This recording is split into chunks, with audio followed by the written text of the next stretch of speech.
सुखी मुखातिर्मिलितं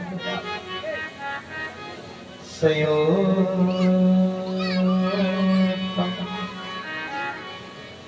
पिबति भागवतं रसमान्यं मुहुरो रसिकं भूरिभा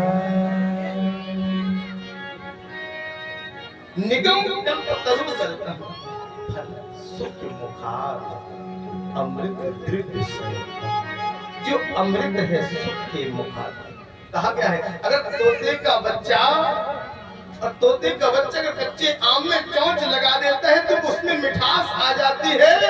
ऐसी आज सुखदेव रूपी भगवत कड़वी थी कि ब्रह्मा जी ने 4 श्लोकों में भागवत को प्रकट किया। वो भागवत आज अमृतमय बन गई, वो मिठास आ गई है। ऐसी मेरे भागवत का महात्मा पिबत भागवतम रसमालिय मुहिरो रस का भूवि भाग। बड़े बड़े रसिक इस भागवत का रसपान नहीं कर पाते। लोग लाखों रुपए खर्च करते हैं, करोड़ों खर्च करते हैं, लेकिन भागवत के महात्म्य को नहीं समझ पाते हैं। और जिनने भागवत करा ली उनके जीवन धन्य हो जाता है। भागवत की महिमा, भागवत का आराधना बहुत कठिन है। भागवत को समझना बहुत कठिन है। भक्ति ज्ञान वैराग्य जब आपको प्राप्त हो जाएगा तो आपका जीवन अपने आप बन जाएगा। जिसने भक्ति को ज्ञान वैराग्य को हृदय में नहीं निवास कराया उसको कैसे तार सकती है भागवत, उसको कैसे दशक लोग तार सकते हैं। उस कृष्ण की महिमा अद्भुत है। सुखदेव जी महाराज कथा थोड़ी सी प्रारंभ करने लगे। इनके गुरु हैं राधा रानी और भागवत में इसलिए राधा रानी का नाम लिया गया है। आज तो भागवत का सुंदर शब्द प्रारंभ हुआ कि भूरे भूरे कर्माणि श्रोतव्यानि चा विभाज सने सने धीरे धीरे आज श्रोताओं को सुखदेव जी ज्ञान दे रहे हैं।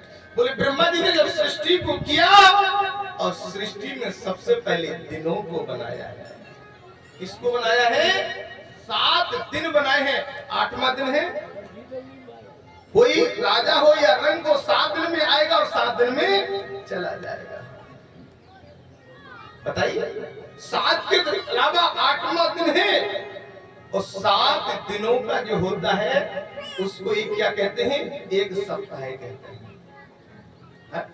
अध्यापक लोग बैठे हैं, हमारा कहना है 7 दिनों को मिलकर के क्या कहते हैं? सप्ताह है। और 4 सप्ताह का क्या होता है?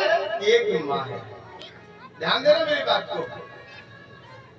7 चौको 28। अब आप लोग सोच रहे होंगे महाराज इंग्लिश के दिन तो 30 और 31 होते हैं। आप लोग यही तो सोच रहे हैं ना। ध्यान देना मैं आपको प्रैक्टिकल बता रहा हूं। 365 दिन है या नहीं है? बताइए हाथ उठा कर। और 365 दिन में से 5-5 दिन घटा दो। जब 5-5 दिन आप घटाओगे तो 15 दिन 3 साल में तैयार होते हैं। और जब 13वां महीना बनता है इसे मलमास कहते हैं, पुरुषोत्तम मास कहते हैं। प्रैक्टिकल ध्यान देना, घर में जाकर के कागज पेन लेना और प्रैक्टिकल करना। और प्रैक्टिकल करने के बाद हम आपको बता रहे हैं बिल्कुल क्लियरली। और जब 5-5 दिन 365 के जब आप करोगे तो 15 दिन, अब 15 दिन कहां से लेकर के आओगे? तभी तो 1 महीना बनेगा। जो पुरुषोत्तम मास है, अधिक मास से कहा जाता है, मलमास कहा जाता है, 3 साल में आता है। इसमें पहला भगवान पर कृपा की है, हिरण्यकशिपु का वध किया है। तो हमारे जो ज्योतिषाचार्य होते हैं, बड़े बड़े ज्योतिषी होते हैं, वो किसी पक्ष को 14 दिन का और किसी पक्ष को 15 दिन का कर देते हैं। कभी तिथि को घटा देते हैं, कभी तिथि को बढ़ा देते हैं। इस प्रकार से महीना के दिन का हो जाता है 28 या 29 दिन का। हमेशा जो मलमास होता है ना वो 28 दिन का ही। और ऐसी हमारी फरवरी के दिन की होती है 28 दिन की है कि नहीं है? जो फल्गुन महीना सबसे श्रेष्ठ माना जाता है और फल्गुन के बाद कार्तिक का महीना 2 ही महीना श्रेष्ठ माना जाता है। और आप कोई भी पंचांग उठा लो, 29 के अलावा 30 दिन का कोई भी कार्तिक का महीना नहीं मिलेगा और ना फागुन का महीना मिलेगा। या तो 28 दिन का मिलेगा या 29 दिन का मिलेगा। कोई भी साल का आप पंचांग उठा लीजिए, आप चेक कर लीजिए घर जाकर के किसी भी ब्राह्मण के। तो 7 दिन का एक सप्ताह और 4 सप्ताह का एक माह होता है। और 2 माह में एक ऋतु होती है। ध्यान देना, ऋतुएं कितनी है? 6 ऋतुएं हैं।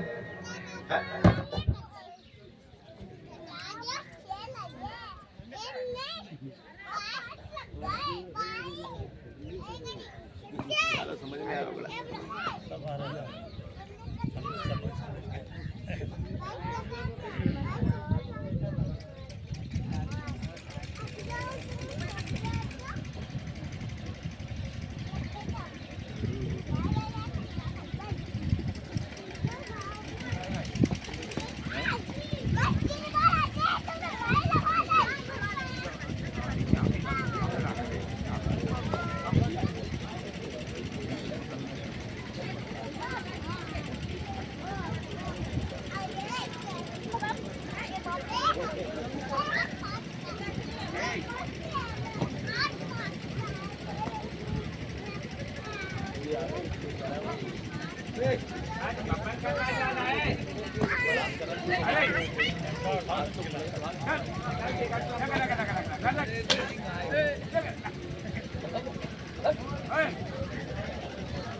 जाओ तो भाग जाओ, चलो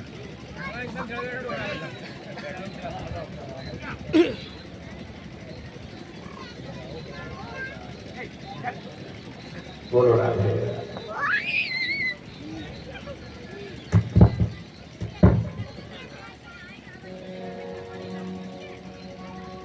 जैसे गोविंद ने आज अपने विचारों को प्रकट किया और एक वर्ष में क्या ऋतुएं होती है? 6 ऋतुएं होती है। क्या ऋतुएं होती है? 6 ऋतुएं हैं। देखो पहले तो हम लोग जनवरी फरवरी तो आजकल सिखाने लगे हैं। जनवरी फरवरी मार्च अप्रैल मई जून जुलाई, ये तो आजकल के बच्चों के समय का टाइम है, इंग्लिश मीडियम वालों का। लेकिन हम आपका क्या चलता? चैत बैसाख जेठ अषाढ़ सावन भादो कुआर कार्तिक अगन पूस माह और फागुन, यही 12 महीने थे ना। और इन 12 महीनों में 6 ऋतुएं हैं। 6 ऋतुएं कौन कौन सी हैं? इस समय ग्रीष्म ऋतु चल रही है। कौन सी ऋतु चल रही है? ग्रीष्म ऋतु चल रही है। और ग्रीष्म के बाद वर्षा ऋतु आएगी और वर्षा के बाद शरद ऋतु आएगी, शरद ऋतु के बाद शिशिर ऋतु आएगी और शिशिर के बाद बसंत ऋतु आएगी और बसंत के बाद ग्रीष्म ऋतु। ये 6 ऋतु है और 2-2 महीने के। इसके बाद में मेरे गोविंद मेरे परमात्मा कहते हैं, लीलाधारी करते हैं। ब्रह्मा जी जब सृष्टि को करते हैं और 6 ऋतु में एक वर्ष और 100 वर्ष में एक शताब्दी होता है। 100 वर्ष में क्या होता है? एक शताब्दी होता है और 10 शताब्दी में एक शताब्दी। ऐसी 432 शताब्दी का एक युग होता है। ध्यान देना, 432 शताब्दी का युग है और 2 युग में द्वापर हुआ है। 2 युग में द्वापर हुआ है, 3 युग में त्रेता हुआ है, 4 युग में सतयुग हुआ है। और सतयुग त्रेता द्वापर कलयुग ये महायुग है। ध्यान देना, क्या है? ये महायुग है और 72 महायुग का एक मनवंतर होता है। ठीक है, 72 युग का एक मनवंतर होता है और 1000 महायुग का एक कल्प होता है और 730 कल्प का ब्रह्मा जी का अनंत और जन्म है। इस प्रकार से ब्रह्मा जी ने सृष्टि को बनाया और सबसे पहले मनु और शत्रुपा की उत्पत्ति की है। सुखदेव जी महाराज ने कहा सबसे पहले किसकी उत्पत्ति की है? इस पृथ्वी पर मनु और शत्रुपा की उत्पत्ति की है। एक आधे शरीर से नर और आधे से नारी। मनु शत्रुपा को जब उत्पन्न की तो क्या कहा?